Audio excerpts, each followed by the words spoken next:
Ya, pasti sudah tidak sabar ini pemirsa untuk mendengar jawabannya. Silakan Habib. Rasul Shallallahu Alaihi Wasallam waktu Fatah Makkah, Ya. Fatah Makkah itu penyerbuan Nabi bersama para sahabat ke kota Makkah setelah pengkhianatan yang dilakukan oleh kaum musyrikin dan mereka memprovokasi para kabilah di sekitar untuk menyerbu kota Madinah, kemudian digagalkan oleh Allah Ta'ala dengan adanya badai yang membuat mereka tidak bisa melakukan penyerangan tersebut. Kemudian Nabi Muhammad pun bersama para sahabat datang ke kota Makkah atas pengkhianatan yang dilakukan oleh masyarakat musyrikin di Makkah tersebut, terhadap Nabi dan Muslimin. Baik, Habib, mohon maaf, ini musyrikin dalam artian apakah dia orang Nasrani atau orang Yahudi? Atau musyrikin bukan Nasrani, bukan Yahudi, begitu. Tetapi di dalam Ahzab yang mereka lakukan, mereka pun juga memprovokasi para kabilah-kabilah sekitar dan juga masyarakat Yahudi yang ada di dalam kota Madinah untuk menyerang Nabi dan para sahabat. Maka Nabi Muhammad berbalik kepada mereka. Tapi ketika Rasulullah melakukan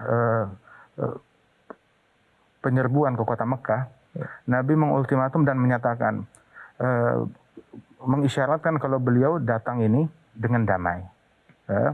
Tetapi untuk memadamkan api fitnah dan api kerusuhan agar jangan sampai terjadi pengkhianatan yang semacam ini lagi. Kemudian Rasul Shallallahu Alaihi Wasallam menyatakan, mengultimatum, barang siapa yang berada di dalam Masjidil Haram aman, nggak bakal diganggu. Yang ada di dalam rumahnya sendiri, dia juga nggak bakalan diganggu. Allahu Akbar. Atau yang masuk ke rumahnya Abu Sufyan, juga aman, tidak akan diganggu. Kemudian Nabi berpesan kepada sahabat agar seminimal mungkin jangan sampai ada pertumpahan darah dan pertempuran. Dan dianjurkan masyarakat yang nggak mau ikut-ikut dalam pertempuran dari kaum musyrikin, sudah tetap di rumahnya, jangan berkeliaran di jalanan. Agar kondusif. Saat negeri dari kacau, jangan berkeliaran di jalanan. Memang seperti itu. Kemudian datang muslimin dari dua arah. Nabi Muhammad masuk dari satu pintu Makkah. Ketika Rasulullah masuk bersama pasukan di sana, yang demikian banyak, terus Nabi melihat, nah ini yang unik, seekor anjing betina yang baru melahirkan bayi-bayinya. Bayi-bayinya sedang menyusu di pinggir jalan. Dan ketika melihat pasukan sahabat, maka anjing itu gusar. Mau bergerak nggak bisa, ini lagi menyusu bayi-bayinya yang baru lahir. Nabi melihat hal tersebut, Nabi stop, menugaskan satu sahabat turun jaga di situ, jaga dekat anjing tersebut. Pasukan suruh menjauh agar anjing itu tidak ketakutan. Jadi masuk dalam pertempuran membuat anjing pun merasa aman. Apalagi manusia, apalagi sesama muslim. Ini teladan kita Nabi Muhammad SAW. Ini dalam jihad, dalam perang, tapi sampai keamanan seekor anjing pun diperhatikan oleh Rasul Shallallahu Alaihi Wasallam. Apalagi sesama umat manusia, apalagi sesama muslim. Dan Rasul Shallallahu Alaihi Wasallam pun juga ketika di Masjidil Haram dikumpulkan semuanya musyrikin tersebut, maka Nabi bertanya, "Ma tadhunnun anni fa'ilun bikum?" Sekarang aku sudah menang, aku berkuasa. Menurut kalian apa yang akan aku lakukan terhadap kalian? Maka mereka tahu wataknya Nabi. Nabi pemaaf, mereka bilang, "Anta akhun karim, ibnu akhin karim." Kamu saudara kami yang mulia, yang dermawan, putra dari saudara kami yang mulia, kerabat kita kenal engkau. Maka Nabi tersenyum. Hilang tuh cacian yang dulu bilang Nabi pendusta, Nabi gila, ataupun juga penyihir, atau ini dan itu. Nabi hanya tersenyum dan berkata, "Idhabu fa antum tulaqa." Kalian bebas, merdeka. Tidak ada pemaksaan untuk masuk Islam. Nggak ada pemaksaan untuk masuk Islam. Sallallahu alaihi wasallam.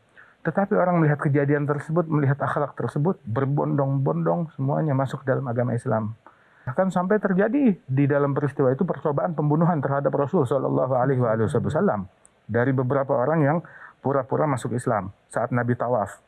Dia udah sembunyikan belatinya. Mau udah, ini habisi Muhammad, selesai urusan. Dalam hati dia begitu.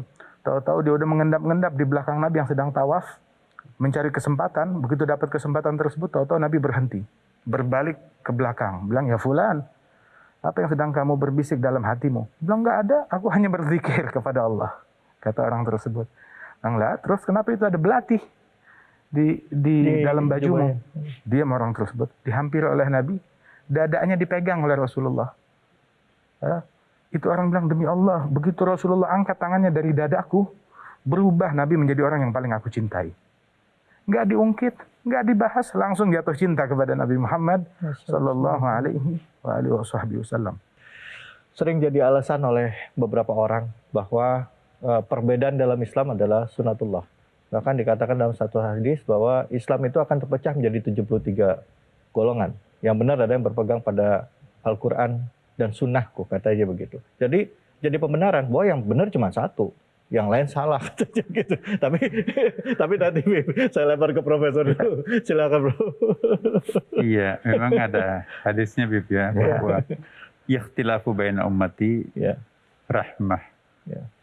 Perbedaan pendapat di antara umatku itu adalah rahmat. Tapi kita juga perlu membaca asbabul wurud sebuah hadis, ya kan. Dulu setiap kali ada polemik antara para sahabat, bahkan juga Umar dengan Nabi itu kadang-kadang berselisih pendapat.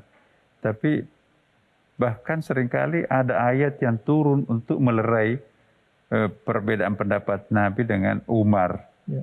Ada disertasi di UIN Jakarta, ayat-ayat yang memihak kepada Umar, tidak kepada Nabi tentang perbedaan pendapat itu.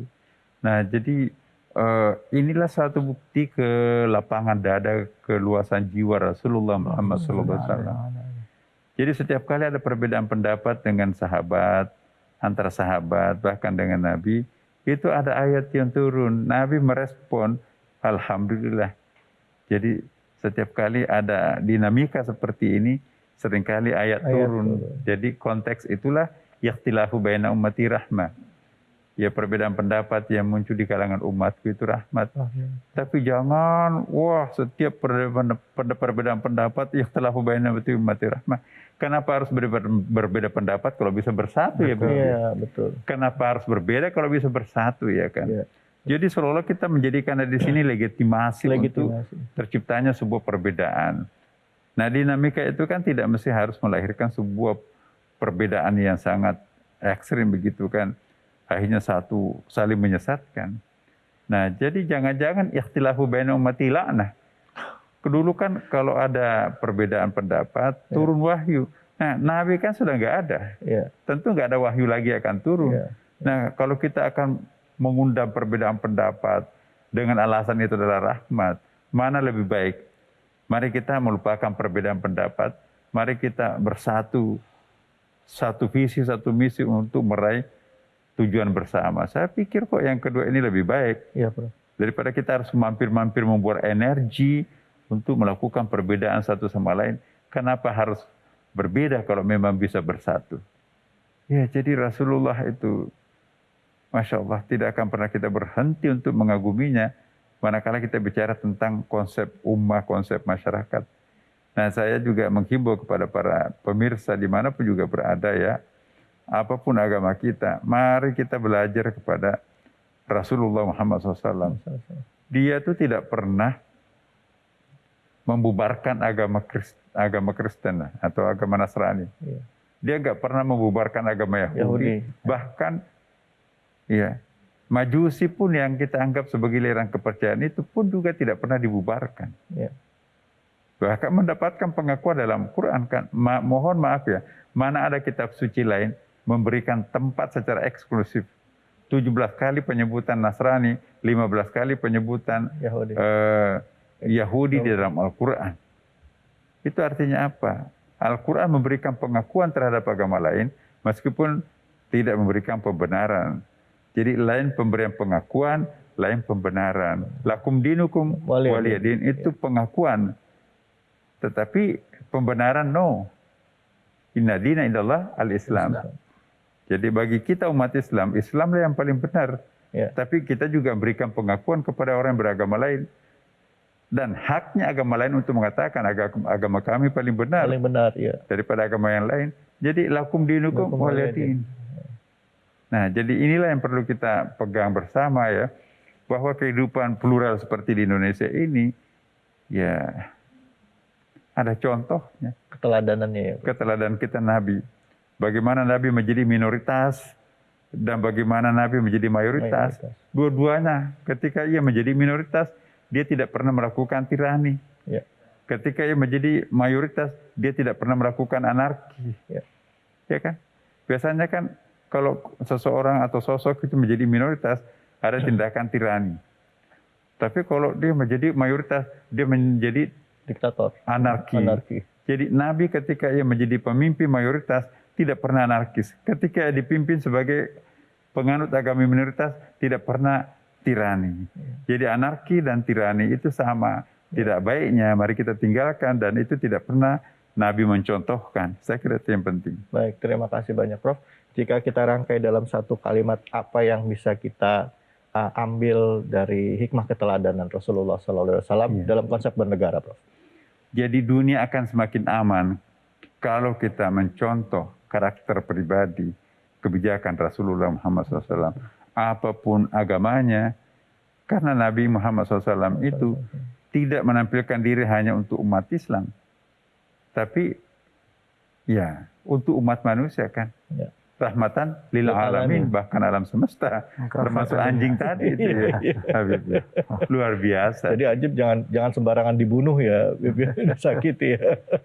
Baik, terima kasih banyak Prof atas ilmunya. Habib, terima kasih banyak Habib atas ilmunya, Prof. Dan alhamdulillah sebagai umat Islam kita sudah memiliki tauladan, mengenal Rasulullah, mengajarkan kepada anak-anak kita, dan buat kita yang belum paham, belajar dari guru yang tepat dengan mengenal Islam melalui pribadi Rasulullah SAW dan memperdalam Al-Quran serta menerapkan dalam kehidupan sehari-hari. Saya David Halik undur diri. Terima kasih atas kebersamaan Anda. Terima kasih banyak Prof. Terima kasih banyak Habib. Wabillahi taufiq wal hidayah. Assalamualaikum warahmatullahi wabarakatuh. Waalaikumsalam warahmatullahi wabarakatuh. Alhamdulillah. Alhamdulillah.